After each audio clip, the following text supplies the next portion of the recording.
مفتی منیب الرحمان مفتی تقی عثمانی صاحب نے جہاد کا فتویٰ دیا اور کچھ لوگوں نے اعتراض کیا. کیا یہ اعتراض کر سکتے ہیں یا نہیں؟ بالکل بھی. جن لوگوں نے اعتراض کیا یہ اعتراض کر سکتے ہیں، کیونکہ ایسے لوگ صرف آج ہی نہیں، یہ بہت پہلے بھی تھے. جب حضرت موسیٰ علیہ السلام نے کہا اپنی قوم کو کہ جاؤ جہاد کرو، انہوں نے کیا کہا کہ بھائی جب تم جا کر جہاد کرو اور تمہارا اللہ جہاد کرے، ہم نہیں کر سکتے. تو بہرحال یہ ایسے لوگ ہر زمانے کے اندر ہوتے ہیں. جب یہ علماء کرام بولے نہیں تو یہی لوگ کہتے تھے کہ مولوی بولتے نہیں، یہ کر رہے ہیں وہ کر رہے ہیں. جب جہاد کا فتویٰ دے دیا، ظاہر سی بات ہے علماء کے پاس تو ایٹم بم نہیں ہے، ان کے پاس ہتھیار نہیں ہے، یہ چلا نہیں سکتے، یہ اپنی زبان ہی استعمال کر سکتے ہیں، یا آپ کو شریعت کا حکم سنا سکتے ہیں کل، تاکہ آپ یہ نہ کہہ سکیں ہمارے پاس کوئی نہیں آیا، ہمیں پتہ نہیں تھا. بہرحال یہ لوگ ایسے ہوتے ہیں کہ جو ہر زمانے کے اندر پائے جاتے ہیں، کہ جو علماء کو برا بھلا کہتے ہی رہتے ہیں.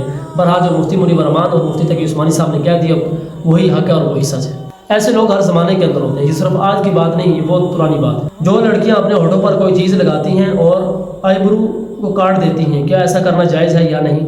بالکل بھی جائز نہیں. پہلی بات تو یہ ہے کہ لڑکیاں اپنے ہونٹوں پر کیا لگاتی ہیں، اس کا نام بھی تو کوئی ہوگا نہ کوئی چیز تو ہوگی ہی نا، کوئی ایسی چیز تو نہیں کہ جس کا نام نہ ہو. اور دوسری بات یہ ہے کہ جو بھی ہے بہرحال، اور جو اپنے آئی برو کے جو ہے کہ جس کے بڑے ہوتے ہیں وہ بری کر لیتی ہے، تو جو بھی فیشن ہے تو بہرحال اس کو کرنا بالکل بھی یہ گناہ ہے، ناجائز ہے اور حرام ہے، نہیں کر سکتے، کیونکہ یہ اللہ تعالیٰ کی تخلیق ہے اور اس کو تبدیل کرنے والی بات ہے. بہرحال یہ جو لڑکیاں آج کل جو فیشن کر رہی ہیں ہونٹوں پر اور اس کے بعد اپنے آئی برو، یہ بالکل ناجائز اور حرام ہے. ایسا بالکل بھی کرنا نہیں چاہیے، ناجائز ہے اور گناہ ہے.